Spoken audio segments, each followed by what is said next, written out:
세상 신화 이야기에서는 전 세계 고대 신화 이야기를 감상할 수 있습니다. 구독과 좋아요는 채널 운영에 큰 힘이 됩니다. 자, 그럼 신화의 세계로 떠나볼까요? 페류나 제우스. 신들도 싸움을 한다. 싸움도 그냥 주먹으로 치고받는 싸움을 하는 것이 아니라 너 죽고 나 살기식의 총칼을 든 싸움이다. 신 가운데 최고의 신이라고 불리는 제우스는 반역자다. 그것도 아버지 크로노스를 용상에서 몰아내고 왕위를 찬탈한 페류나다. 제우스의 아버지라니? 이건 무슨 소리인가? 최고의 신 제우스에게 아버지가 있다면 하느님 위에 하느님이 또 있단 말이 아닌가? 이렇게 의아해하는 분들도 있으리라. 하지만 우리가 그렇게 생각하는 것은 기독교적인 일신교 문화에 젖은 탓이다. 우리나라의 경우를 생각해보자. 우리나라를 세운 국조는 단군이지만 단군에게는 환웅이라는 아버지가 있었다. 단군 신화에는 환웅이 하늘에서 내려와 웅녀에게서 단군을 낳고 고조선을 건국한 후 환웅본이는 하늘로 올라간다. 그런데 제우스 집안은 그렇지가 못하고 부자지간에 세상을 다스리는 권력을 놓고 한바탕 혈투가 벌어진 것이다. 어둠이 가시지 않은 새벽. 제우스는 혁명을 모의하고 탱크와 장갑차를 앞세우고 한강다리를 건너기 시작한다. 군사혁명은 5.16 쿠데타 때 한강다리를 건너는 박정희 혁명군과 모양새와 비슷하니까 그것을 상상하시라. 혁명군은 시가지를 장악하고 정부 종합청사와 방송국을 접수한 후 혁명이 성공했음을 선언한다. 까만 선글라스를 쓴 혁명군의 지도자 제우스. 그가 시가를 입에 물고 있는 모습이 방영되자 국민들은 강한 인상을 받는다. 물론 그때 인간은 아직 태어나지 않았으므로 시청자들의 대부분은 제우스와 같은 종족인 신들뿐이었으리라. 여러분들 중에는 인간도 아닌 신들이 그따위 폐륜을 저지르다니 하고 탄식을 하는 분들도 있을 것이다. 그러나 그리스 신화에 나오는 신들은 때로 도무지 신 같지가 않은 인간 말종보다 나은 것이 별로 없어 보이는 존재일 때가 많다. 오늘 제우스에 의해서 권좌에서 밀려난 크로노스 또한 아버지인 우라노스를 몰아내고 대권을 잡은 케이스다. 그는 아예 낫을 들고 쳐들어가서 아버지의 거시기를 잘라서 바다에 집어던지고 힘 못 쓰는 아버지를 몰아냈다. 이쯤 되면 으잉, 이건 인간이야잖아 라고 놀라는 이들도 있을 것이다. 그렇다. 그리스 신들의 세계는 시작부터가 영 개판이다. 권력이 얼마나 달콤 쌉싸름하게 좋은 것이기에 죽지 않고 영원한 복락을 누린다는 신들조차도 그 모양일까? 권력에 취하면 애비도 몰라본다고 한다. 실제로 중국이나 유럽 같은 데서는 아들이 아비를 잡아 죽이고 왕권을 찬탈한 예가 부지기수다. 하지만 우리나라의 왕들 중에는 아버지가 아들을 죽인 예는 있어도 아들이 아버지를 죽이고 왕위를 찬탈한 경우는 없다. 2차례나 왕자의란을 일으키며 형제를 마구 죽이고 왕권을 거머쥔 태종 이방원이었지만 아버지인 이성계를 상왕으로 모시며 효자로서의 예를 다 갖추었다. 가히 동방의 지국다운 미담이 아닐 수 없다. 하지만 여러분들은 그리스 신들을 욕하지 말아야 한다. 그들도 다 살기 위해서 발버둥을 치다가 일이 그렇게 된 모양이다. 이제부터 그 내력을 살펴보기로 하자. 크로노스의 반역? 이 모든 일은 카오스, 혼돈에서 시작되었다. 까마득한 맨 처음 날에 대지의 여신 가이아와 하늘의 신 우라노스가 있었다. 그 무렵 하늘과 땅은 갈라지지 않고 한 몸으로 붙어 있었다. 가이아와 우라노스는 한 몸으로 붙어 있으면서 많은 자식들을 생산해냈다. 그들은 티탄이라고 하는 5명의 남신과 6명의 여신을 낳고 마지막으로 크로노스를 낳았다. 이것이 티탄족이라고 하는 거인족 12신들이다. 티탄? 어디서 많이 들어본 소리인데? 이렇게 고개를 갸우뚱하는 분들이 있으리라. 맞다. 티탄의 영어식 발음은 타이탄이다. 타이탄은 거대한, 거인, 대사업, 어찌되었든 큰 것을 표현할 때 쓰는 말이다. 미국이 만든 대륙간 탄도탄의 이름도 타이탄이다. 유명한 대형 여객선 타이타닉도 타이탄에서 나온 이름이다. 그런데 가이아는 티탄만 낳은 것이 아니었다. 가이아는 또 가장 크고 무거운 머리가 50개에 100개의 팔을 가진 헤카톤케이르 3명과 외눈박이 거인 키클로푸스 3명 등의 괴물을 낳았다. 이들은 산만큼 큰 바위도 집어던질 수 있을 만큼 힘이 세고 사나웠다. 이들은 뻑하면 자기들끼리 치고받고 싸웠다. 그러는 통에 세상은 지진이 난 듯이 진동하고 시끄러웠다. 그런데 괴물인 키클로푸스와 헤카톤케이르는 저희들끼리 싸우는 것은 물론 형과 누나인 티탄 12남매에게도 행패를 부렸다. 그들은 한마디로 개망난이었다. 아, 시끄러워서 잠을 잘 수가 없구나. 이제는 도저히 못 참겠어. 저 놈들을 모두 삼천교육대로 보내서 정신을 개조해야겠어. 모조리 잡아들이자. 우라노스는 말썽을 피우는 괴물 같은 자식들이 보기 싫어 이들을 모두 빛이 닿지 않는 지하의 깊은 곳에 있는 타르타로스 무한지옥에 가두어 버렸다. 말썽꾸러기들을 무한지옥으로 쳐넣자 세상이 조용해졌다. 이제야 조용하군. 이젠 잠 좀 제대로 잘 수 있겠구나. 우라노스는 흡족한 미소를 지었다. 그러나 가이아는 자기가 낳은 자식들이 갇혀있는 것이 안쓰러워서 남편에게 간청했다. 여보, 아이들이 크느라고 장난질을 좀 심했을 뿐인데 이젠 풀어줍시다. 저 캄캄한 속에서 얼마나 답답하겠어요? 하지만 우라노스는 듣지 않았다. 뭐, 덩치가 산만한 놈들이 크느라고. 얼마나 커야 다 크는 건데. 저놈 새끼들은 다 틀려먹었어. 싹수가 노랗다고. 가이아가 몇 번이나 간청을 해도 우라노스는 막무가내 요지부동이었다. 참다 못한 가이아는 타르타로스로 내려가서 자식들을 만났다. 나는 너희들 생각만 하면 가슴이 미어지는 것 같아서 잠이 안 온다. 너희들 이 애미가 얼마나 너희들을 사랑하는지 알고 있지? 이 애끓는 모성애를 어이할꼬. 어머니 사랑의 크기는 동서양이 따로 없고 신이나 인간이나 비슷한 모양이다. 그럼요. 엄마, 우린 다시 바깥 구경을 하고 싶어요. 여긴 아무것도 볼 것이 없고 너무 답답해서 미치겠어요. 아버지께 저희들을 풀어달라고 미인계를 써보세요. 그렇지 않아도 내가 별짓을 다 해보았다. 하지만 그 영감탱이가 꼼짝도 않는구나. 방법은 하나밖에 없다. 그게 무엇인데요? 자식들은 두, 눈, 외눈, 100개의 눈을 가진 놈들까지 눈을 동그랗게 뜨고 물었다. 너희들의 아비를 몰아내는 수밖에 없다. 누가 그 일을 하겠느냐? 가이아는 쿠데타를 사주하고 있었다. 그러나 자식들은 우라노스의 어마무지하고 무시무시한 힘을 알고 있었기에 아무도 나서지 못하고 눈치만 보았다. 아무리 아버지가 미워도 아버지는 아버지입니다. 어머니 아버지를 너무 미워하시는 것 아닌가요? 자식들이 두려워하며 꽁지를 내리자 가이아가 빽 소리를 질렀다. 이 못난 시끼들아. 그럼 너희들은 평생 이 캄캄한 지옥에서 썩겠단 말이냐? 이 바보 멍청이 같은 놈들. 그때 티탄 중에 막내인 크로노스가 나섰다. 어머니, 제가 한번 해보겠어요. 평생, 아니 영원히 이 땅굴 속에서 죽는다면 목숨을 걸고 거사를 일으키겠어요. 우리는 이제 막장 끝까지 몰려있는 것이니 이판사판 공사판이라고요. 결연하게 외치는 크로노스의 얼굴에는 장엄한 빛이 서리고 있었다. 가이아는 크로노스를 몰래 데리고 지상으로 올라왔다. 그리고 크로노스에게 낫을 주면서 우라노스의 거시기를 잘라버리라고 했다. 밤이 되어 우라노스가 침실에서 잠이 들었을 때 크로노스는 준비한 낫으로 우라노스의 거시기를 잘라버렸다. 그때 우라노스는 하늘로 달아나면서 이렇게 저주했다. 너 이놈, 못된 자식아.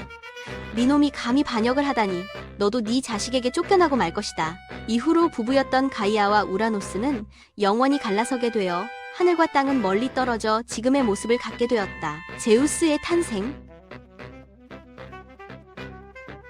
천상의 최고의 신이 된 크로노스는 누이인 레아와 결혼하여 5남매를 차례로 낳았다. 그런데 크로노스는 의심이 많고 잔인한 성격의 소유자였다. 정상적인 절차를 밟지 않고 왕이 된 그는 아버지 우라노스가 너도 아들에 의해 쫓겨날 것이라는 외친 저주 때문에 전전긍긍하며 자식들을 낳자마자 모조리 삼켜버렸다. 크로노스는 레아가 첫 아이를 낳았을 때 꿀꺽 삼키고 그 뒤에 둘째, 셋째, 넷째, 다섯째도 삼켰다. 여보, 너무 하신 것 아니에요? 어떻게 제 자식을 잡아먹는단 말입니까? 레아가 통곡을 하며 물었다. 용서하시오. 부인 누가 제 자식을 먹고 싶어서 먹겠소. 나는 아버지처럼 쫓겨나고 싶지 않단 말이오. 크로노스는 아버지를 제거하고 왕위를 찬탈한 원죄의식에 시달리고 있었다. 레아는 6번째 자식을 임신하자 이번에는 무슨 대가를 치르더라도 아이를 살려내기로 결심했다.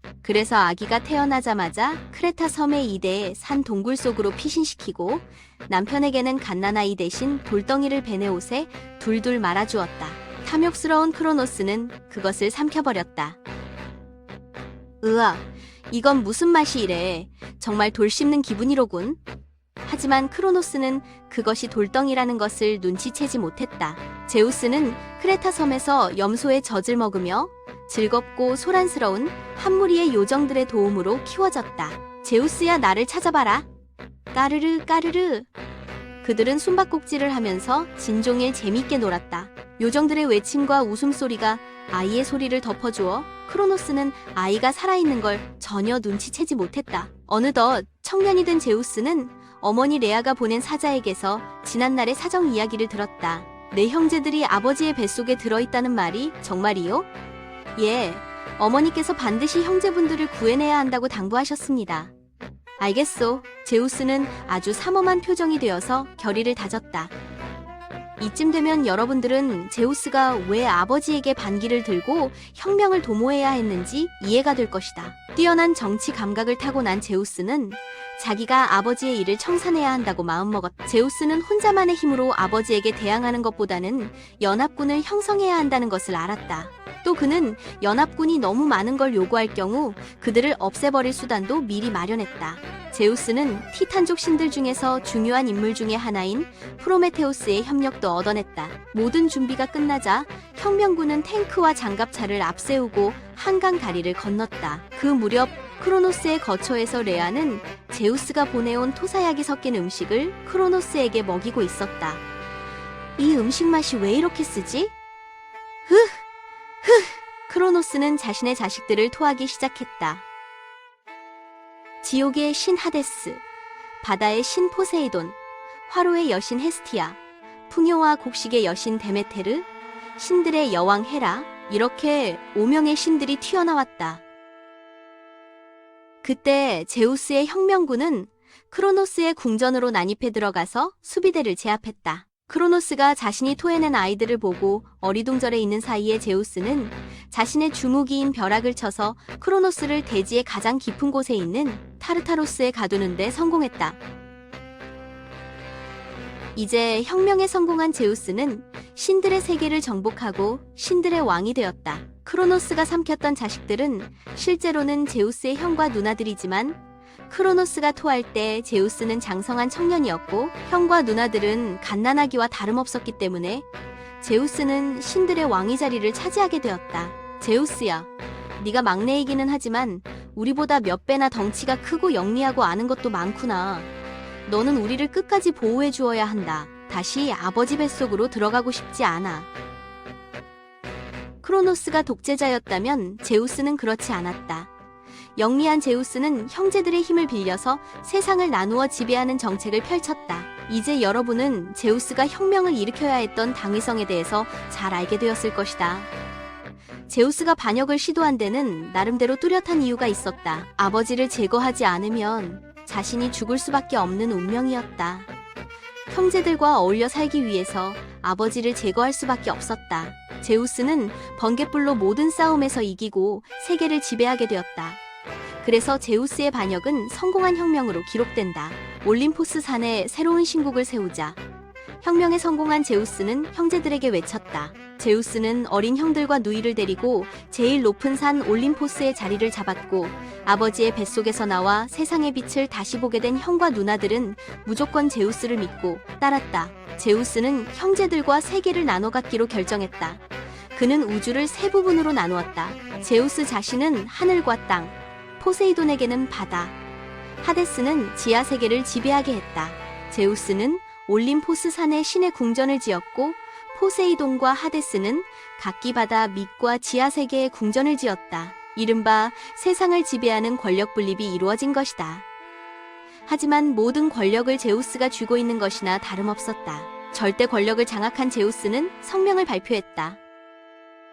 어떠한 신이나 여신도 나의 뜻을 어겨서는 안 된다. 만약 내 뜻을 어기는 자가 있다면 그 자를 붙잡아 캄캄한 타르타로스에 던져버릴 것이다. 그때 그 자는 내가 다른 어느 신들보다 얼마나 힘이 센가를 깨닫게 될 것이다. 그가 성명을 발표하고 나자 하늘에서 천둥과 번개가 쩡쩡 울렸다. 그것은 제우스가 자신의 힘과 권력을 나타내기 위한 친위 시위였다. 정치는 냉엄한 현실이야. 이제부터 내가 세상의 질서를 잡겠어. 제우스가 지배하게 된 세계는 더 이상 혼돈의 세계가 아니었다. 하늘과 땅, 강과 바다가 모두 제자리를 잡은 안정된 세계, 즉 코스모스의 시작이었다. 제우스가 신들의 왕이 되기까지 벌인 전쟁을 살펴보면 티탄과의 9년 전쟁이 있었다. 크로노스가 토하는 바람에 다시 태어난 5 형제자매들은 모두 제우스를 지도자로 삼고 크로노스의 티탄족에 맞서 반란을 일으켰다. 제우스군은 우선 티탄족의 감옥에 갇혀있던 외눈박이 키클롭스 3형제들과 동맹을 맺었다. 이들 키클롭스들은 훌륭한 대장장이들이었는데 제우스에게는 번개를, 포세이돈에게는 삼지창 트라이아나, 트라이에이나이를 하데스에게는 머리에 쓰면 상대방에게 보이지 않게 되는 황금 투구, 퀴네의 카이니를 만들어 주었다. 이렇게 시작된 티탄들과 올림포스 신들과의 전쟁을 티타노마키아, 타이타노마키아라고 한다. 이 전쟁은 9년 만에 제우스의 승리로 끝남으로써 세상은 올림포스 신들의 차지가 되었다. 전쟁에서 패배한 크로노스와 티탄들은 다시는 권력에 도전하지 못하도록 타르타로스에 갇히게 되었다. 그러나 티탄을 이끌고 총사령관 역할을 했던 아틀라스는 제우스로부터 영원히 하늘을 떠받치고 있어야 한다는 무서운 벌을 받게 되었다. 기간테스와의 전쟁, The War of Gigantes. 새로운 승리자 제우스가 티탄들을 타르타로스에 가두자 크로노스의 만행이 괘씸하여 제우스를 도와줬던 할머니 가이아는 제우스의 조치가 너무 가혹하다고 선처를 요구했으나 거절당했다. 화가 난 가이아는 기간테스들을 낳아 제우스에게 복수를 하려고 했다. 기간테스들은 공룡처럼 큰 몸집에 힘이 세고 사나운 종족이었다. 그들은 태어나자마자 불붙은 나무들과 엄청나게 커다란 바위들을 던지며 올림포스를 공격했다. 올림포스 신들은 용감하게 맞서 싸웠지만 기간테스들도 만만치 않아서 오랫동안 격렬한 전쟁이 벌어졌다. 그때 올림포스 신들만으로는 이 전쟁을 이길 수 없고 인간의 도움이 있어야만 전쟁을 이길 수 있다는 신탁이 내려졌다. 그렇게 해서 영웅 헤라클레스가 이 전쟁에 개입하게 되었고 기간테스들은 제우스가 벼락을 내리치고 헤라클레스가 화살을 쏘아 죽임으로써 결국 올림포스 신들의 승리로 끝이 났다. 티폰과의 전쟁, The War of Typhon. 제우스가 기간테스까지 물리치자 할머니 가이아는 더욱 화가 나서 이번에는 막내 아들 티폰을 낳았다. 티폰은 허리 위로는 사람의 형상을 하고 있었지만 허리 아래로는 수백 마리의 뱀이 감겨 있었고 키가 기간테스보다도 커서 일어서면 머리가 별에 부딪히고 손을 뻗으면 하늘의 동쪽 끝에서 서쪽 끝까지 닿는 거대한 괴물이었는데 그 힘을 당할 자가 없었다. 그는 하늘을 날 수 있었고 수백 개의 뱀의 머리에서는 일제히 불이 뿜어져 나왔다. 티폰이 갑작스레 공격해오자 올림포스의 신들은 혼비백산에서 숨어버렸고 제우스와 아테나만이 당당히 싸웠다. 하지만 첫 싸움에서 역부족이었던 제우스는 다리의 힘줄과 신경을 끊긴 채 동굴에 갇히는 신세가 되었다. 티폰은 제우스의 다리의 힘줄과 신경을 곰가죽에 싸서 딴 곳에 숨겨두었다. 그러나 영리한 헤르메스가 지략을 써서 힘줄과 신경을 다시 찾아와 이어줌으로써 제우스는 기력을 회복하게 되었다. 그 후 제우스는 티폰을 하이모산에서 벼락을 내리쳐서 박살을 내버렸다. 제우스는 티폰을 시실리의 에트나 화산 밑에 쳐넣음으로써 전쟁을 승리로 끝냈다. 이렇게 해서 3번에 걸친 신들의 전쟁은 모두 제우스의 승리로 끝났고 우주에는 질서와 안정이 찾아들게 되었다. 천하의 바람둥이 제우스. 정말 바람둥이인가? 휴 헤프너는 2013년에 60살 연하의 금발 모델과 결혼을 했다. 그는 어느 인터뷰에서는 1000명 이상의 미녀와 잡았다고 자랑하기도 했다. 휴 헤프너는 한국 나이 91살의 29세 여자친구를 파트너로 데리고 살며 아이를 하나 더 낳고 싶다고 호기를 부리고 있었다. 휴 헤프너가 누구이신가?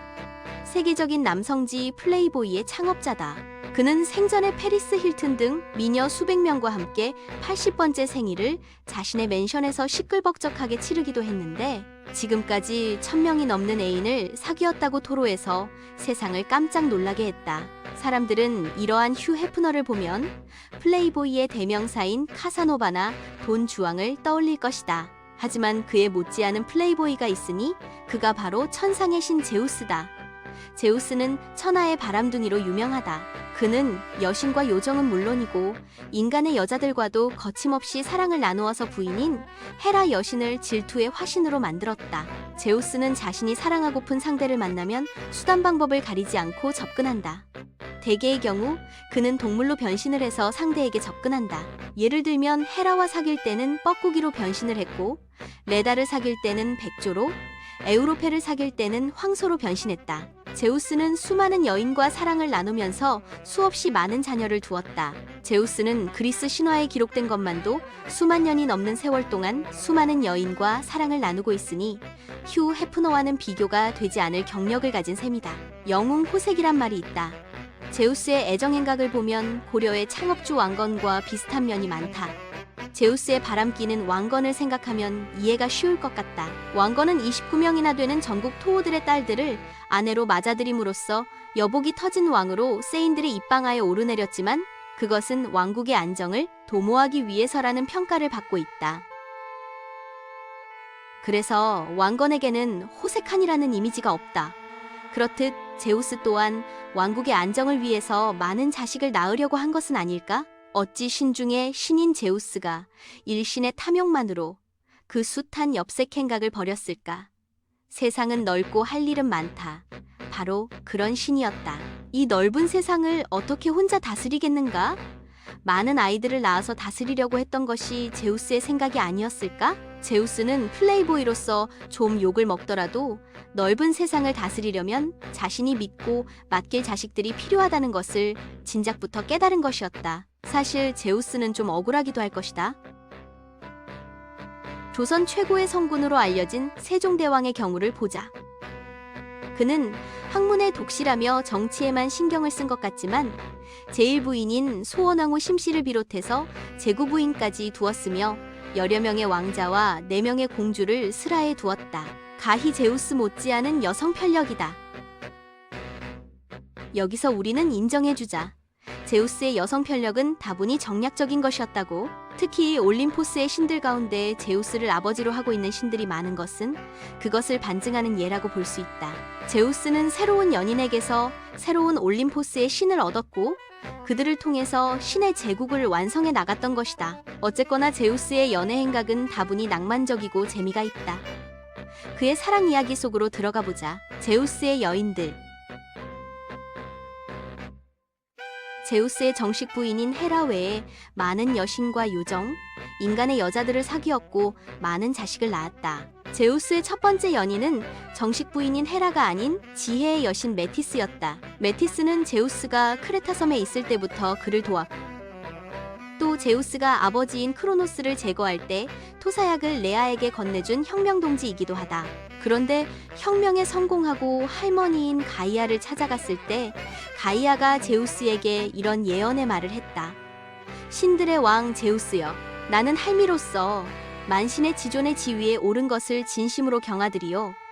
그런데 걱정되는 일이 하나 있소이다.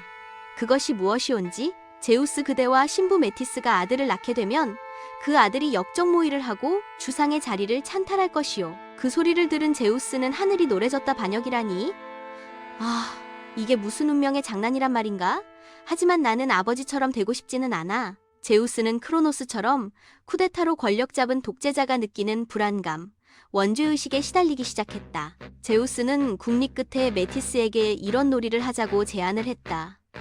우리 심심한데 몸 바꾸기 놀이를 할까? 좋아요. 재밌겠네요. 영문을 모르는 메티스는 순순히 승낙했다. 먼저 제우스가 사슴으로 변신했다. 그러자 메티스는 암소로 변신했다. 우리 누가 작은 짐승으로 더 잘 변신하는가 해봅시다. 하면서 제우스는 토끼로 변신했다. 그러자 메티스는 다람쥐로 변신했다. 제우스는 이번에 개구리로 변신했다. 그러자 메티스는 파리로 변신했다. 그러자 제우스는 재빨리 혀를 날름해서 메티스를 삼켜버렸다. 아니, 제우스, 이게 무슨 짓이죠?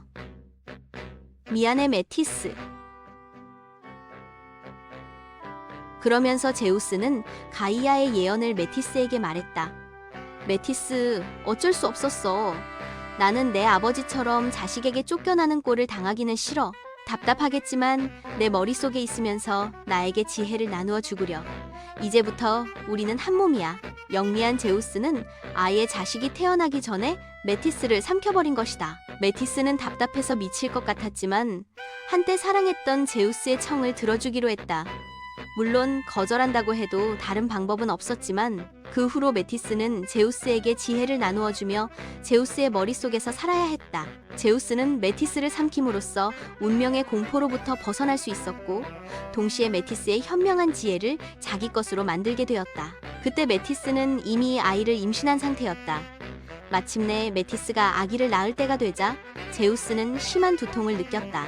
제우스는 자신의 아들이자 대장장이 신인 헤파이스토스에게 명령하여 도끼로 자기의 머리를 쪼개도록 했다. 야, 아프니까 살살 좀 해라. 살살 좋아하시네. 나 평소에 아버지에게 유감이 많았거든요. 히히, 이때 복수를 해야지. 헤파이스토스는 있는 힘껏 도끼를 휘둘러서 제우스의 머리를 쪼갰다.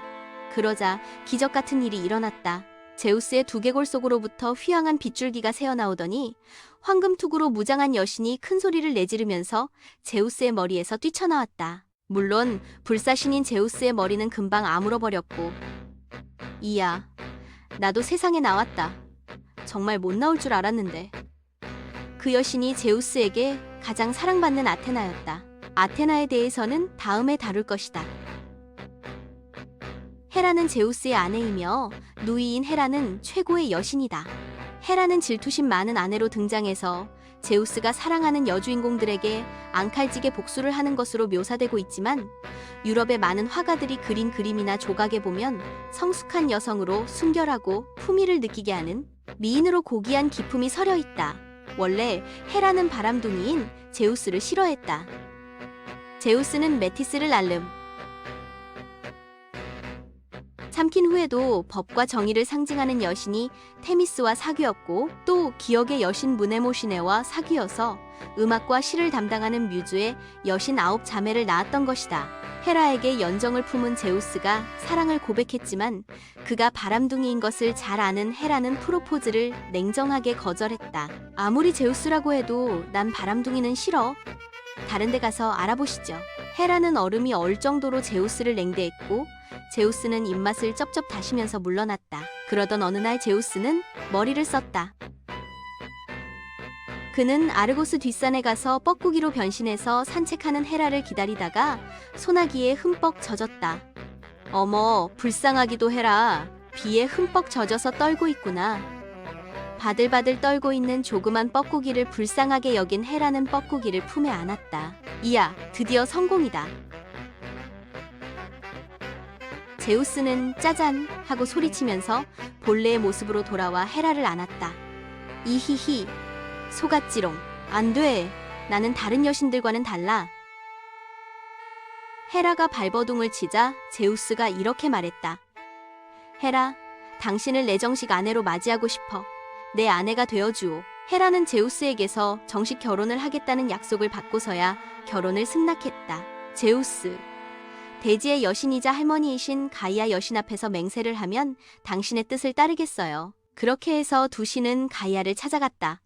당시 제우스와 가이아는 두 차례에 걸친 신들의 전쟁을 치르기 전이어서 나쁜 사이가 아니었다. 저 황금의 사과나무를 할머니께 바치며 맹세하겠습니다. 결혼을 축복해주마. 나를 두고 언약한 결혼이니 영원토록 변치 말고 잘 살거라. 그 후 그들 사이에는 전쟁의 신인 아레스와 대장장이신 헤파이스토스, 그리고 어여쁘고 마음씨 착한 청춘의 여신 헤베와 탄생의 여신 에일레이투이아가 태어났다. 그러나 제우스의 바람기는 결혼 후에 더 심해졌다. 헤라는 제우스의 착한 아내 노릇을 하려고 노력했지만 지나친 남편의 남봉을 참을 수가 없었다. 한마디로 말해서 제우스는 사생아를 만들기 바빴고 헤라는 남편의 새 애인을 질투하고 박해하기 바빴다. 신들의 왕인 제우스와 그의 부인인 헤라가 채신머리 없이 툭하면 부부싸움을 벌였다. 이놈의 제우스, 나가서 들어오지도 마라. 나가서 죽어라. 헤라의 혼잣말에 제우스는 찍소리도 못한다. 부부싸움?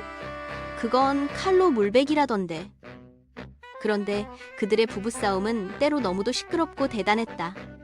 야, 니들 나가서 싸워라. 시끄러워서 쉬지를 못하잖아. 모처럼 올림포스에 놀러온 포세이돈이 동생 내외의 싸움이 지겨워서 볼멘 소리로 외쳤다. 제우스와 헤라의 싸움의 저력은 오늘날까지도 이어지고 있다. 헤라와 제우스라는 인기 있는 전략 게임이 있다.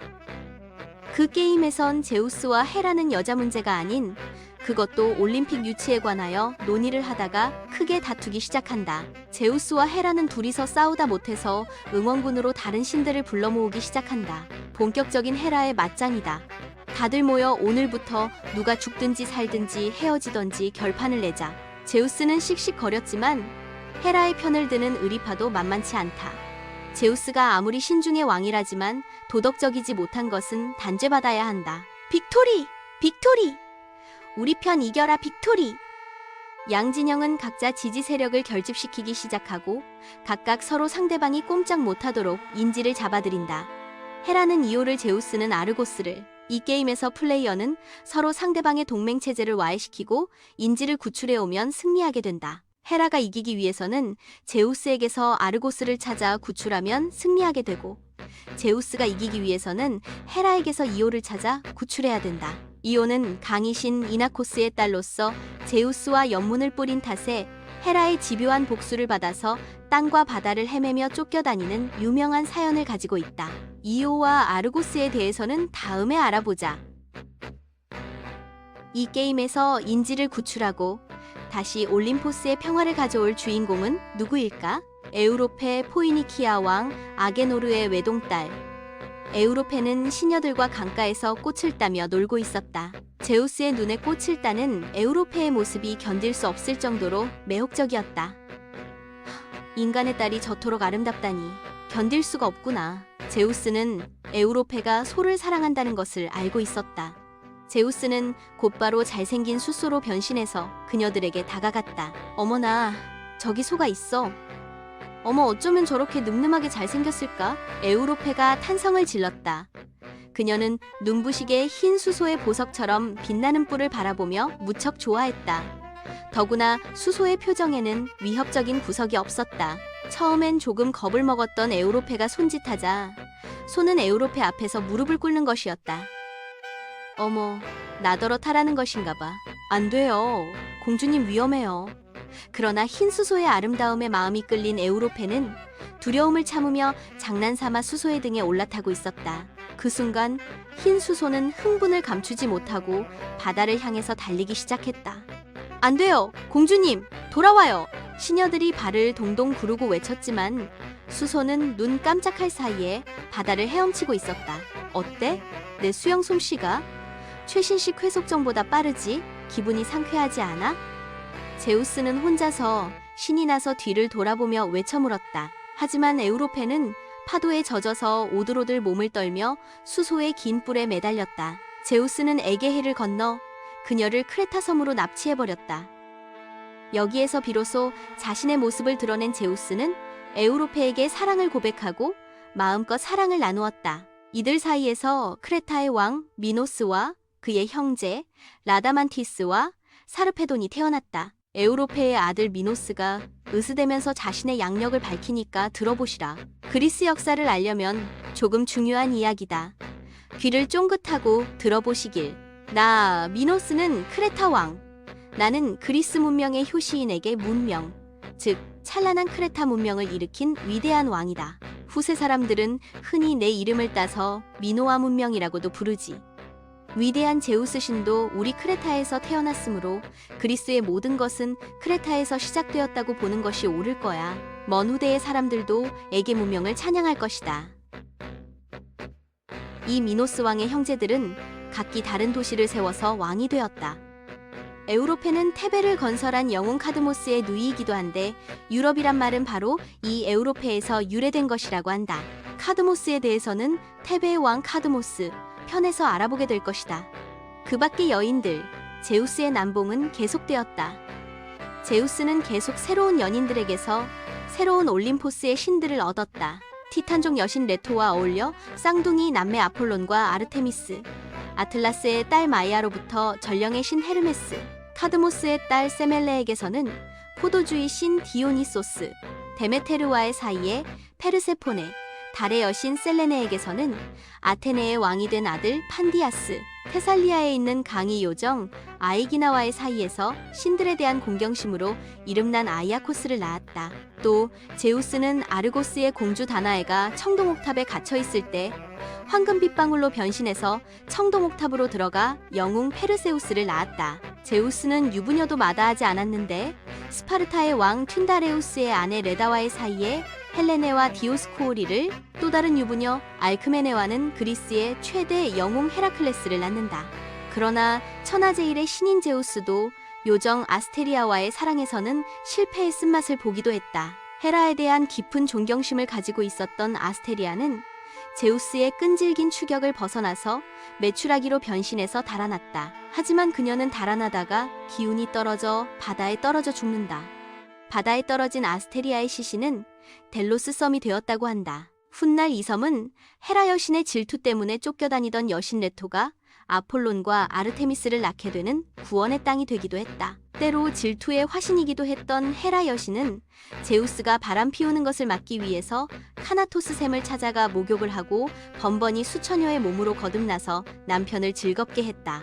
하지만 어찌된 셈인지 그녀가 낳은 아이들은 별 볼 일이 없는 반면 바람을 피워서 낳은 자식들은 대단히 잘생기고 똑똑했기 때문에 제우스는 세상을 다스릴 자식들을 얻어야 한다고 주장하면서 계속해서 바람을 피우고 다녔다.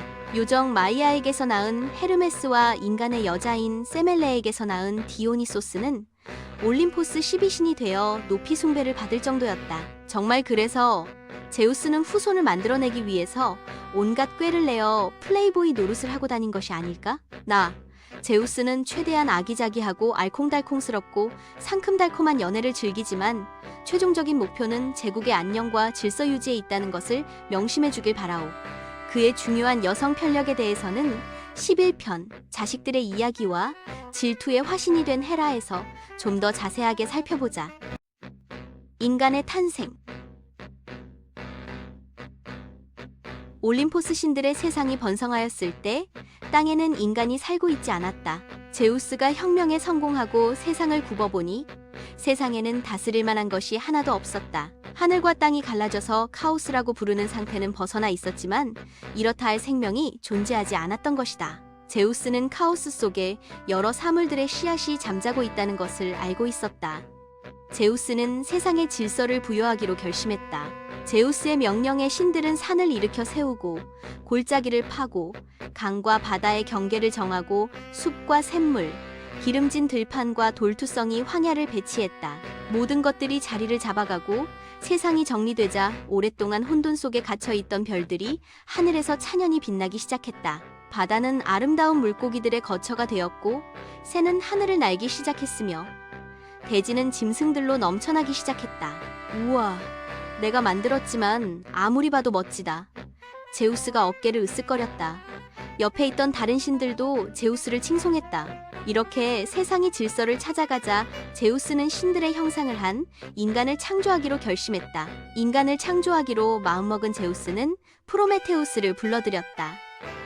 프로메테우스는 티탄족으로, 그러니까 제우스의 삼촌이다. 프로메테우스는 제우스가 티탄족과 전쟁을 할 때 티탄족을 배신하고 제우스 편에서 전쟁을 치른 혁명동지다.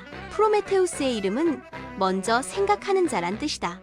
미래를 예측하는 능력을 가지고 있었던 프로메테우스는 제우스가 혁명에 성공할 것을 미리 알고 있었다. 그래서 그는 제우스 편에 가담했던 것이다. 프로메테우스는 미래를 보는 자, 예언가 정도로 생각하시면 좋을 것 같다. 프로메테우스는 처음부터 티탄족을 배신한 것은 아니었다. 그는 의리의 사나이였기 때문에 티탄들을 불러놓고 신들 전쟁의 승자는 제우스가 될 것이라고 귀뜸해 주었다. 동료 티탄들에게 대세를 따르는 것이 좋다고도 설명했다. 하지만 멍청한 티탄들은 그의 경고를 무시했다. 프로메테우스는 하는 수 없이 자신의 뜻을 따르는 몇몇 티탄들만 데리고 제우스 진영으로 투항했던 것이다. 앞날을 뻔히 알고 있던 그였다. 지상을 다스리기 위해 인간을 만들고 싶은데 인간 제작 사업의 총대를 매주시오.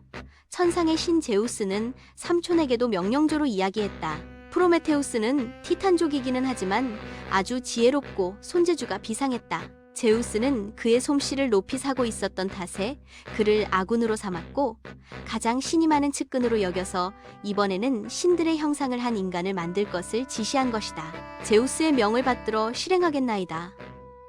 현명한 프로메테우스는 납작 엎드려서 명령을 받았고 즉각 작업에 들어갔다. 이건 진작 내가 하고 싶었던 일이야. 프로메테우스는 인간을 만드는 것에 가슴이 설레었다. 프로메테우스에게는 에피메테우스라는 동생이 있었고 그는 동생을 조수로 데리고 일을 시작했다. 그런데 에피메테우스의 이름은 뒤에 깨닫는 자, 즉 뒷북치는 사람이라는 뜻이다. 여기서 영어 공부 한마디, 책이나 논문에서 머리말을 뜻하는 프롤로그는 프로메테우스에서 후기 등을 뜻하는 에필로그는 에피메테우스에서 나온 말이다. 현명한 프로메테우스였지만 형제간의 우애를 생각해서 그는 늘 동생을 보살피는 입장이었다. 동생이 좀 뒷북치는 스타일이지만 어쩌겠어. 그래도 동생인데 데리고 다녀야지.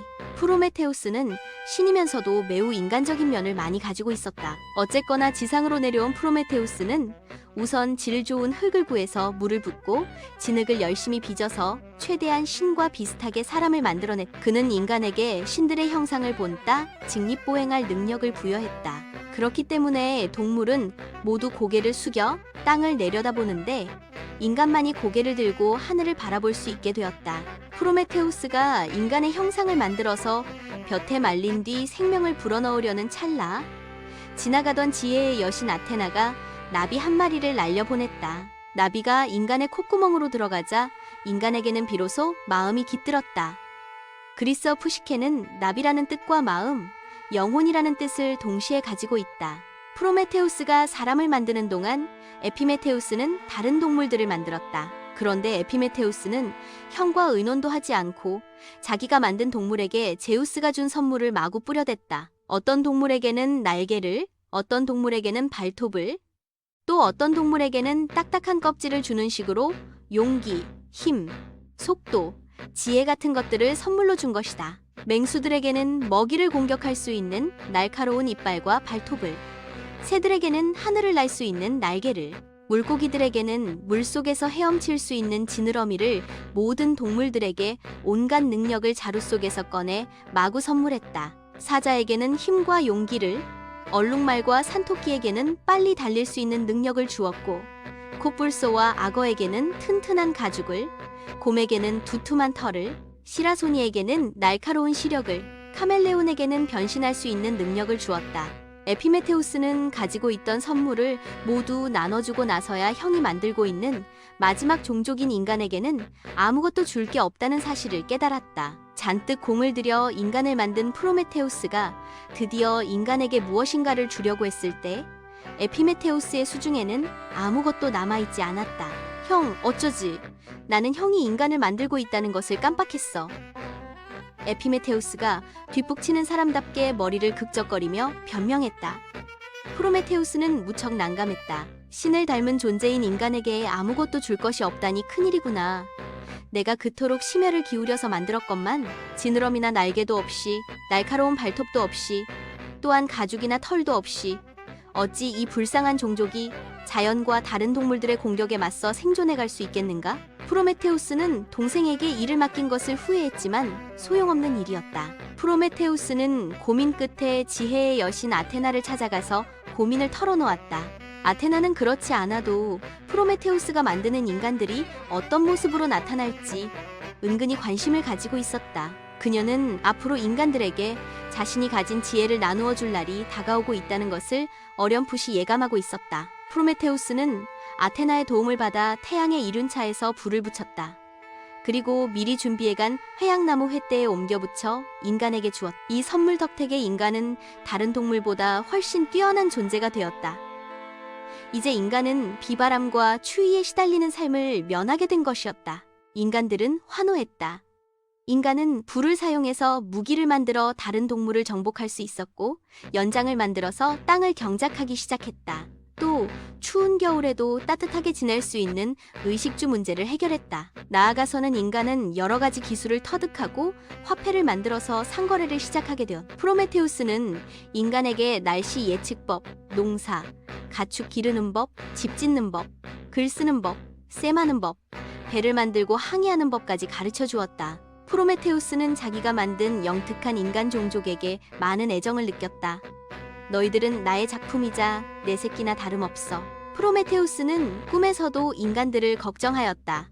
그는 인간을 위해서 많은 궁리를 했고 많은 것을 베풀었다. 그는 우선 인간에게 해로운 질병, 슬픔, 질투, 원한, 복수심, 미움, 분노, 거짓말 따위의 온갖 해악들을 한데 모아 상자 안에 가두어 놓았다. 프로메테우스는 동생 에피메테우스에게 상자를 절대 열지 말라고 당부를 하고 다락방에 그 상자를 숨겨 놓았다.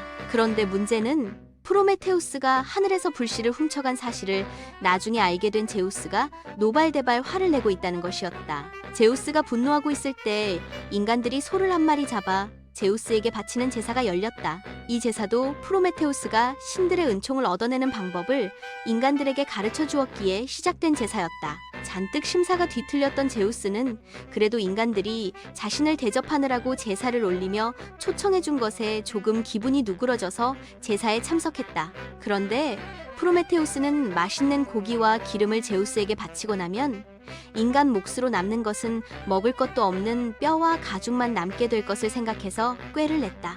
그는 고기는 볼품없는 가죽으로 싸고 뼈는 먹음직스런 기름덩어리로 감싼 뒤 제우스에게 하나를 선택하게 했다. 제우스 신이시여, 인간들이 바치는 제물을 받으소서. 제우스는 물론 먹음직스러워 보이는 기름으로 싼 것을 선택했다. 포장을 풀고서 프로메테우스가 자신을 또다시 속였다는 사실을 알게 된 제우스는 마침내 폭발하고 말았다. 내가 인간을 만들라고 했던 것은 신을 공손히 받들 존재가 필요해서였는데 사사건건 인간의 편만 들고 감히 나를 농락하다니? 게다가 천상의 보물불씨까지 훔쳐서 인간에게 준 것은 절대 용서할 수 없다. 하지만 제우스도 프로메테우스가 예언 능력을 가지고 있는 것을 알았기 때문에 그를 두려워하는 마음이 있었다. 좌우지간 제우스는 당장 프로메테우스를 불러들였다. 제우스는 말했다. 나는 인간들이 신들과 똑같이 불을 사용하는 모습을 볼 수가 없다. 인간들에게 해로운 악과 고통을 어디에 숨겼는지 말해준다면 널 당장 풀어주고 두둑한 상과 벼슬을 내려주겠다. 그건 내가 창조한 인간들에게 도움이 안 되는 일이니 가르쳐줄 수 없소. 제우스는 프로메테우스가 반기를 들자 사지를 부들부들 떨며 분노했다. 프로메테우스의 반항에 제우스는 분노하였고 제우스는 프로메테우스와 인간들에게 복수할 결심을 굳혔다.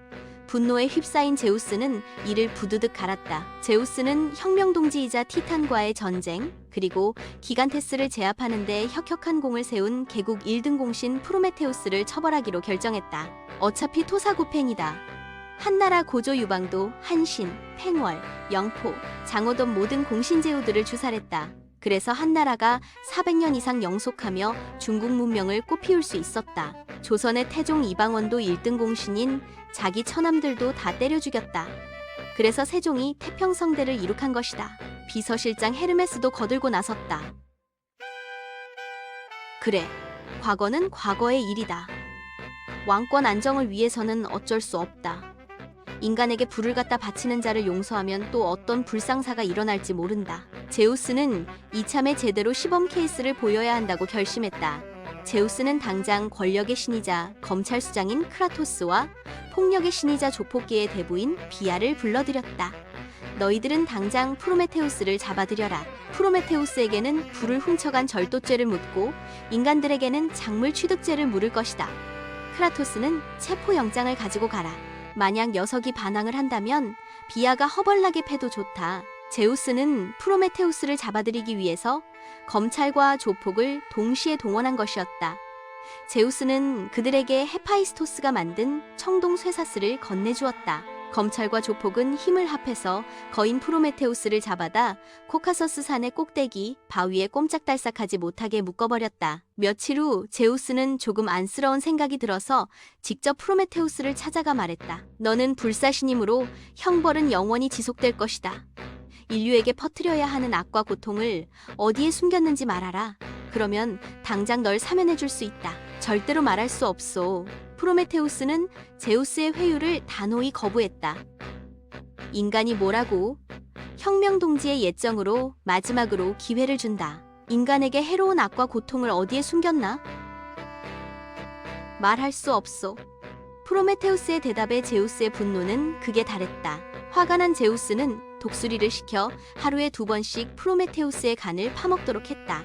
프로메테우스의 간은 누더기처럼 너덜거렸지만 다음 날이면 새롭게 돋아났다. 그 모양을 본 여러 신들이 너무 끔찍하다고 프로메테우스를 동정하고 나섰지만 제우스는 이번만큼은 절대로 굽히지 않았다. 그 후에도 제우스는 몇 차례나 전령신 헤르메스를 보내 프로메테우스를 회유했다. 그러나 프로메테우스는 회유를 거부했다. 어리석은 프로메테우스여. 난 당신이 아주 똑똑한 줄 알았는데 아주 순 멍청이로군. 한마디면 당장 이 고통에서 벗어날 텐데 어찌 이리 고집을 피우시나? 헤르메스의 말에 프로메테우스는 이렇게 대답했다. 헤르메스여, 나는 이 정도 고통 때문에 정의를 버릴 수 없소. 폭군에게 빌붙어서 비굴하게 살기는 싫소. 프로메테우스의 저항은 인류에게 불의와 폭정에 저항하는 최초의 모범이 되었다. 그로부터 장장 3000년의 장구한 세월이 흘렀다.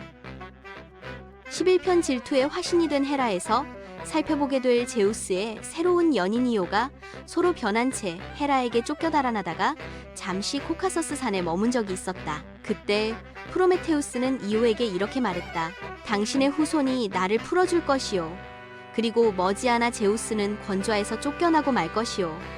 그것을 피하는 방법을 아는 것도 나뿐이라오. 그 소리는 곧바로 제우스의 귀에 들어갔다.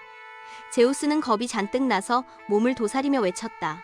헤르메스, 당장 가서 그자가 무슨 생각에서 그런 소리를 했는지 진상을 파악하고 오라. 헤르메스는 전령의 신답게 재빠르게 하늘을 날아서 프로메테우스에게로 갔다. 프로메테우스, 제우스께서 당신이 알고 있는 비밀을 털어놓으면 당장 풀어주겠다고 하셨소. 또 올림포스 신전에 당신 자리를 만들어준다고도 하셨소. 말재간이 뛰어난 헤르메스였지만 프로메테우스 고집을 꺾지 못하고 빈손으로 돌아갔다. 제우스는 자신의 미래를 알고 있는 프로메테우스와 화해를 하지 않으면 안 된다는 절박함 때문에 조바심이 났다. 생각하다 못한 제우스는 다음과 같은 친서를 헤르메스 편에 보냈다. 프로메테우스, 이쯤에서 우리 화해하자. 좋다. 내가 앞으로 인간을 사랑하마. 내 아들 가운데 누가 나를 해칠 것인가만 가르쳐주라. 내가 항복하겠다. 프로메테우스는 빙긋이 웃으면서 제우스의 제안을 수락했다. 다음 날 프로메테우스의 예언대로 이오의 자손인 헤라클레스가 와서 사슬을 끊어주어서 프로메테우스는 자유의 몸이 되었다. 올림포스 신궁에 불려올라간 프로메테우스는 제우스에게 아주 짧게 말했다. 바다의 여신 테티스를 사랑해서는 안 돼요. 만약 그녀가 아들을 낳게 된다면 당신을 몰아내고 말 것이요. 그 말을 들은 제우스는 가슴이 뜨끔했다. 그렇지 않아도 그는 테티스에게 잔뜩 눈독을 들이고 작업에 열을 올리고 있던 중이었다. 제우스는 등줄기에서 오싹한 한기를 느꼈다. 하마터면 큰일 날 뻔했던 것이다. 고맙다, 프로메테우스. 그동안 있었던 일은 다 잊어버리자. 짐이 그대에게 큰 상을 내리겠다. 상 같은 것은 필요 없소. 인간들을 사랑해 주시오. 내가 지켜볼 것이오. 그 말을 남기고 프로메테우스는 올림포스를 떠났다. 무려 3000년 동안을 프로메테우스는 독수리에게 간을 쪼였다. 참혹한 고통 앞에서도 무릎 꿇지 않았던 이 불굴의 정신이야말로 인간이 그에게서 받은 가장 위대한 선물이었다. 영국의 시인 바이런은 프로메테우스라는 시로써 프로메테우스를 찬양했다. 그리스 신화에 등장하는 수많은 신과 영웅 중에서 후세 사람들에게 가장 칭송받는 이는 아마도 프로메테우스일 것이다. 그는 이후 인류에게 불의의 권력에 항거하는 투쟁의 상징이 되었다. 다음 편은 그리스 신화 4편 판도라의 상자입니다. 프로메테우스가 코카서스 산의 차가운 바위에 쇠사슬로 묶여 1000년, 또다시 1000년을 보낸 지도 이미 3000년이 가까웠다. 매일 아침 잔혹한 독수리가 그의 옆구리를 파고들어 불멸의 간을 쪼아 먹는 고통의 연속이었다. 그 육신의 고통보다 더 그를 괴롭힌 것은 그가 온 마음을 다해 빚어낸 인간들에게 닥칠 파국에 대한 예지였다. 그는 오래전에 신들의 왕 제우스가 인간을 향한 복수심으로 가득 찬 재앙의 그릇을 만들고 있음을 알았다. 그것은 단순한 분노가 아닌 인간의 불멸성과 번영을 질투하는 신의 정교한 함정이었다. 인간의 가장 위대한 수호자였던 프로메테우스는 제우스의 분노가 형상화된 그 악의 항아리 피토스를 은밀히 훔쳐냈다. 그리고 신들의 손길이 닿지 않을 가장 안전한 곳, 즉 자신의 어리석고 충동적인 동생 에피메테우스의 저택 다락방 상자에 옮겨서 봉인했다. 이것은 재앙이다. 모든 질병, 고통, 탐욕, 증오, 그리고 인간의 마음을 무너뜨릴 헛된 희망까지 제우스가 인간에게 내릴 모든 해악이 여기에 담겨 있었다. 그는 상자에 자신의 영원한 고통을 상징하는 봉인 마법을 걸었다. 그는 이 고통이 계속되는 한 상자는 열리지 않을 것이라 믿었다. 인간은 자유와 부를 얻었고 그는 그 대가로 영원히 간을 뜯어먹혔다. 그의 희생은 곧 인간의 안전을 지키는 굳건한 빗장이었다. 3000년의 고통. 매일 독수리가 그의 간을 쪼아댈 때마다 그는 끔찍한 고통과 함께 인간 세상이 평온하다는 안도감을 느꼈다. 그의 고통이 곧 봉인이었다. 사람들은 판도라의 상자라고 말하지만 정확히는 프로메테우스의 상자이다. 프로메테우스가 인간들을 위해 제우스의 협박에도 끝까지 지켜낸 상자였다. 올림포스산 헤파이스토스의 대장간은 언제나 땀과 불의 냄새로 가득했다. 절름발이 신은 육중한 망치를 들어 모루 위를 내려쳤다. 쇠붙이가 울부짖는 소리가 천둥처럼 퍼져나갔다. 그의 아버지 제우스가 이곳을 찾았을 때 대장간의 열기는 더욱 뜨거워졌다. 제우스의 얼굴은 3000년 가까이 흘렀지만 여전히 프로메테우스의 배신으로 인한 분노로 시뻘겋게 달아있었다. 헤파이스토스야, 너는 내 명을 받아 이 세상에 존재하지 않았던 것을 창조해야 한다. 제우스의 목소리는 낮고 위협적이었다. 흙과 물을 섞어 신들이 지닌 모든 매력과 결점을 담은 존재를 빚어라. 인간들을 벌할 첫 번째 재앙을. 헤파이스토스는 고개를 끄덕였다. 그는 자신의 모든 기술을 쏟아부었다. 신들의 여왕 헤라의 위엄과 미의 여신 아프로디테의 관능을 본떠 진흙을 빚고 생명을 불어넣었다. 완성된 여인은 헤파이스토스조차 숨을 멈출 만큼 아름다웠다. 제우스는 이 창조물에게 판도라라는 이름을 지어주었다. 모든 선물을 받은 여인이라는 뜻이었다. 아테나는 그녀에게 아름다운 옷을 입히고 방직 기술을 가르쳤다. 아프로디테는 남자의 마음을 뒤흔드는 교태와 애정을 불어넣었다. 그러나 전령의 신 헤르메스는 그녀에게 교활한 성미와 멈출 줄 모르는 호기심을 심어주었다. 완벽한 아름다움 뒤에 감춰진 제우스의 교묘한 복수였다. 너는 네 호기심에 복종할 것이다. 제우스는 그녀에게 속삭였다. 어느 날 쇠사슬에 묶인 프로메테우스의 귀에 새로운 소식이 들려왔다. 제우스가 헤파이스토스와 다른 신들을 동원하여 흙과 물로 최초의 여성 판도라를 빚어냈다는 소식이었다. 온갖 신들의 매력과 교활함, 그리고 결정적으로 억누를 수 없는 호기심을 받은 완벽한 함정이었다. 제우스는 판도라를 에피메테우스에게 선물로 보냈다. 에피메테우스는 제우스가 주는 어떤 선물도 받지 말라는 프로메테우스의 당부를 잊어버린 것이었다. 형의 당부도 아름다운 여인 앞에서 산산이 부서져 버린 것이다. 아, 에피메테우스. 프로메테우스는 절규했다. 이미 알고 있었지만 고통 속에서 절망이 솟구쳤다. 미리 생각하는 자의 모든 노력이 뒤늦게 생각하는 자의 어리석음 앞에서 무너지는구나. 판도라는 호화로운 저택에서 살았지만 그녀의 눈은 늘 다락방 구석에 굳게 봉인된 낡은 상자에 꽂혀 있었다. 그것은 남편 에피메테우스가 결코 건드리지 말라고 신신당부한 물건, 바로 프로메테우스의 고통으로 봉인된 재앙의 상자였다. 프로메테우스의 피와 고통이 만들어낸 굳건한 봉인은 판도라의 날카로운 호기심 앞에서 산산이 부서졌다. 그녀가 뚜껑을 잡고 살짝 비틀었을 때 코카서스 산에 묶여있던 프로메테우스는 온몸의 뼈가 으스러지는 듯한 격렬한 통증을 느꼈다. 봉인이 깨지고 있었다. 쉬! 봉인된 상자의 뚜껑이 열리자 수많은 악의 속삭임과 형언할 수 없는 고통의 기운이 검은 연기처럼 솟아나 온 세상을 향해 맹렬히 퍼져나갔다. 질병, 증오, 분노, 슬픔, 가난, 그리고 이 모든 것을 견딜 수 없게 만드는 망상적인 헛된 희망까지. 3000년간 프로메테우스가 독수리의 부리로 막아냈던 재앙이 단 한순간에 해방된 것이었다. 판도라가 경악하며 뚜껑을 닫았을 때 상자 밑바닥에는 진정한 희망만이 작은 빛으로 남아있었다. 판도라는 떨리는 숨을 몰아쉬며 상자를 내려다보았다. 하지만 이미 세상은 영원히 돌이킬 수 없는 재앙 속에 빠져들었음을 깨달았다. 그때 상자 깊은 곳에서 아주 희미한 그러나 따뜻한 빛이 새어나왔다. 판도라는 두려움을 무릅쓰고 상자를 다시 열었다. 가장 밑바닥 수많은 해악들이 빠져나간 자리에 단 하나가 남아 희미하게 빛나고 있었다. 바로 희망. LPS였다. 희망은 상자 밖으로 나오지 못했다. 판도라가 상자를 닫았을 때 그것은 아직 나올 차례를 기다리고 있었던 것이다. 판도라는 재앙을 세상에 풀어놓았지만 동시에 인간들이 그 재앙 속에서 버틸 수 있는 유일한 선물, 희망을 상자 속에 남겨두었다. 그날 이후 인간의 삶은 고통과 불행으로 가득 찼지만 상자의 밑바닥에 남은 그 희미한 빛 덕분에 인간은 모든 절망 속에서도 다음 날을 기약할 수 있게 되었다. 프로메테우스는 바위에 묶인 채 신음했다. 그의 간은 다시 아물기 시작했지만 이제 그가 지키려 했던 인간 세상은 영원히 고통과 슬픔으로 가득 찰 운명이었다. 그는 쇠사슬에 묶인 채 해방된 재앙 속에서 홀로 인간에 대한 변함없는 사랑이라는 마지막 고통을 껴안아야 했다. 다음 편은 5편 데우카리온과 대홍수로 이어집니다.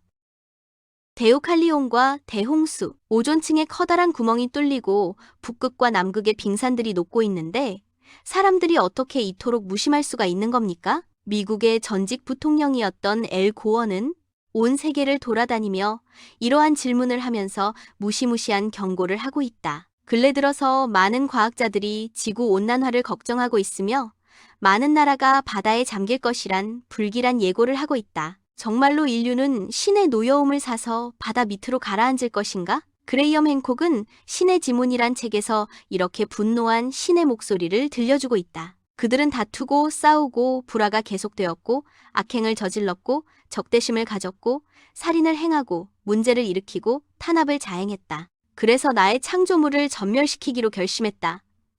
지상은 사나운 홍수로 물의 지옥이 될 것이고 원시시대로 돌아갈 것이다. 알고 보면 인류는 이런 대홍수를 여러 차례 겪어왔다. 세계 각지의 많은 신화들이 공통적으로 대홍수 신화를 가지고 있다는 것은 널리 알려진 사실이다. 대홍수의 모티브는 여러 고대 문화에서 전승되어 오고 있는 이야기다. 성경에는 노아의 방주 이야기가 있고 성경보다 훨씬 이전의 수메르 신화에도 길가메시 서사시의 대홍수 이야기가 있고 동양에도 인도의 마누 신화, 중국 남부지역 묘족의 뇌공 설화 등등 대홍수의 설화가 존재한다. 정말 그랬을까? 다시 신의 지문에서 힌트를 얻어보자. 인류가 신에게 반항했기 때문에 우주의 체계가 혼란스러웠다. 행성은 궤도를 바꾸었고 하늘은 북쪽을 향해서 낮아졌다. 태양, 달, 별은 운행을 바꾸었다. 땅이 갈라지고 거친 바닷물이 육지를 덮었다. 사실 동서양의 고대 신화나 설화에서 일어난 대홍수는 그 피해 규모와 내용 자체가 비슷해서 놀라움을 금치 못하게 한다. 더욱 놀라운 사실은 그 시기 또한 비슷하다는 데에 있다. 이런 대홍수는 거의 공통된 시기인 기원전 2200년에서 2300년 사이에 일어난 것으로 기록되어 그래서 많은 학자들은 전 세계적으로 퍼져 있는 홍수설화는 단순히 설화가 아닌 역사적 사실이라는 근거를 찾아 나서고 있다. 정말 인간은 이 시기에 신들의 심판을 받게 되었던 것일까? 하지만 우리는 실제로 대홍수가 존재했느냐, 앞으로도 신의 심판이 있을 것이냐 하는 이야기는 학자나 종교인들에게 맡기고 그리스 신화로 돌아가 보자. 제우스의 분노. 그리스 신화에도 물론 대홍수의 이야기가 있다.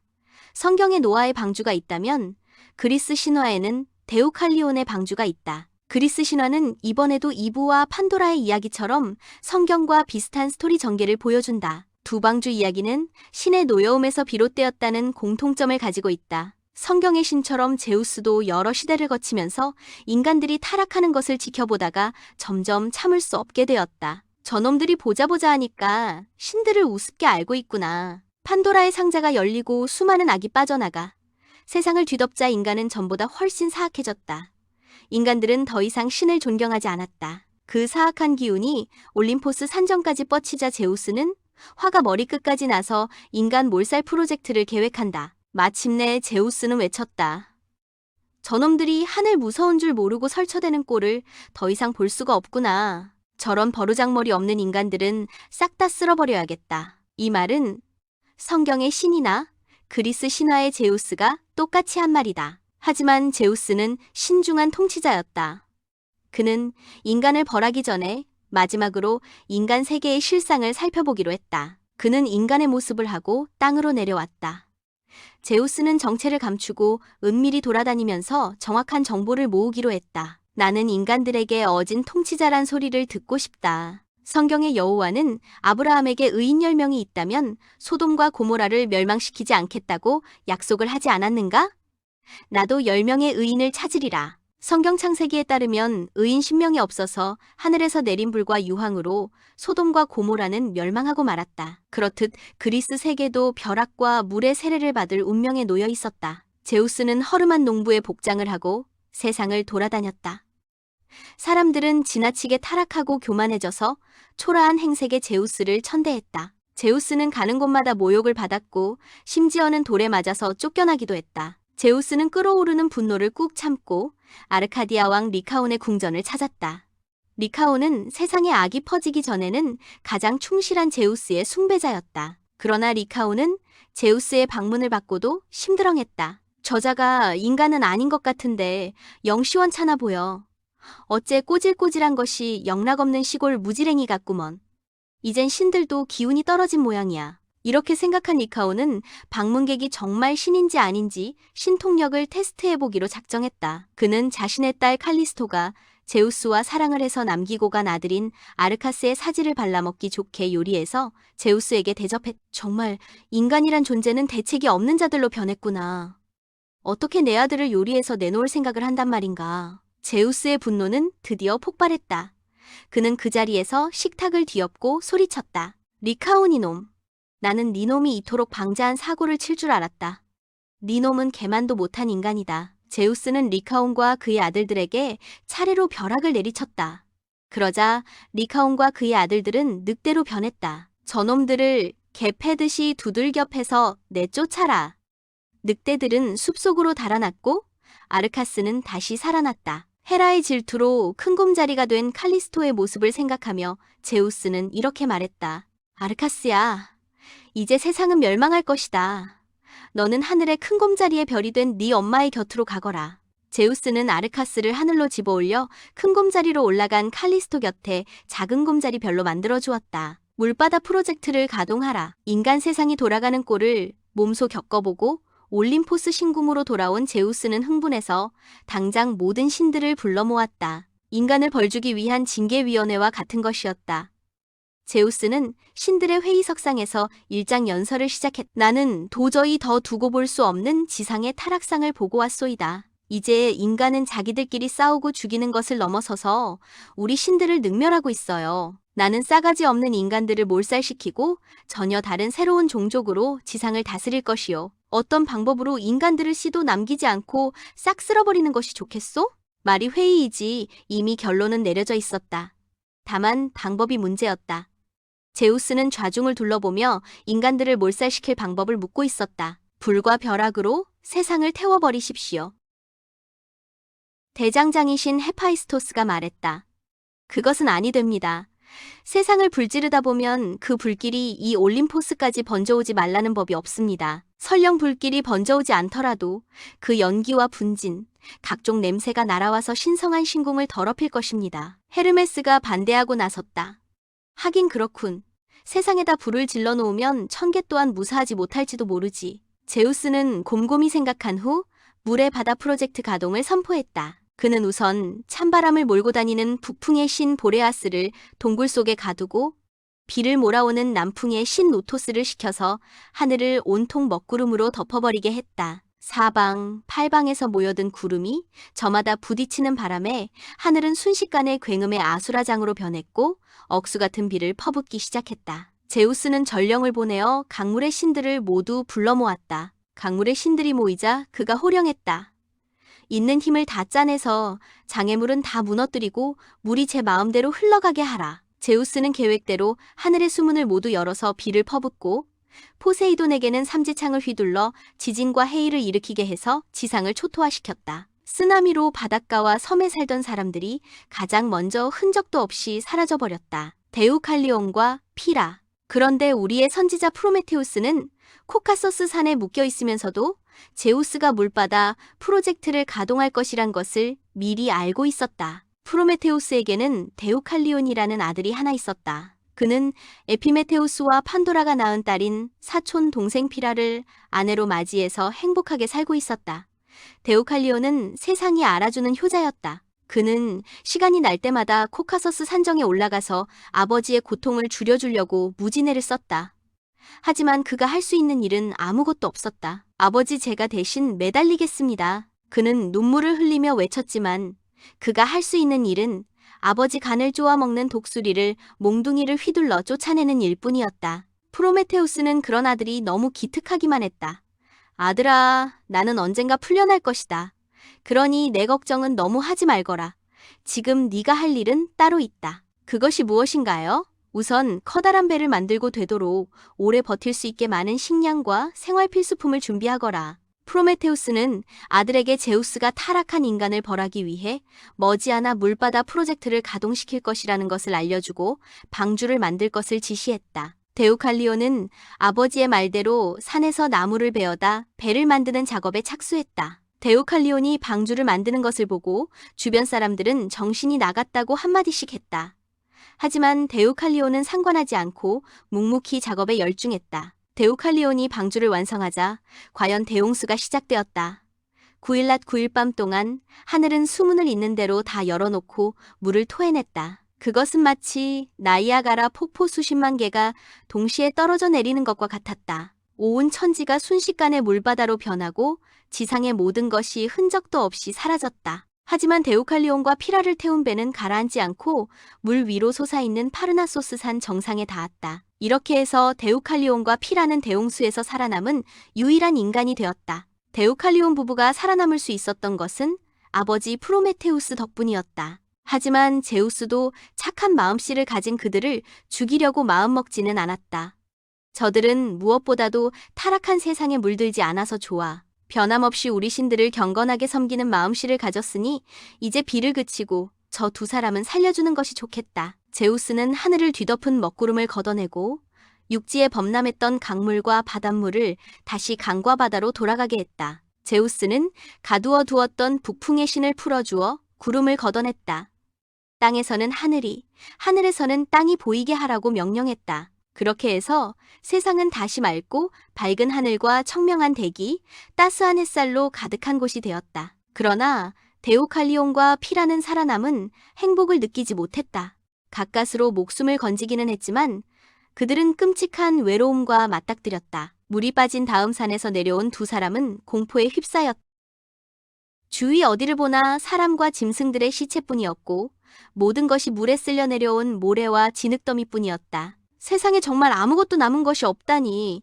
지상의 유일한 생명체인 두 사람은 서로를 끌어안고 절망을 느껴야 했다. 두 사람은 황량한 들판의 땅바닥에 엎드려 극심한 절망감과 외로움에 목 놓아 울었다. 울다가 지친 데우칼리오는 마음을 가라앉히고 일어나며 피라에게 말했다. 여보, 우리 저기 보이는 신전으로 가서 장차 우리가 어찌해야 할지 신들께 여쭈어 보기로 합시다. 두 사람은 이렇게 해서 법과 정의의 여신인 테미스 여신의 신전으로 들어갔다.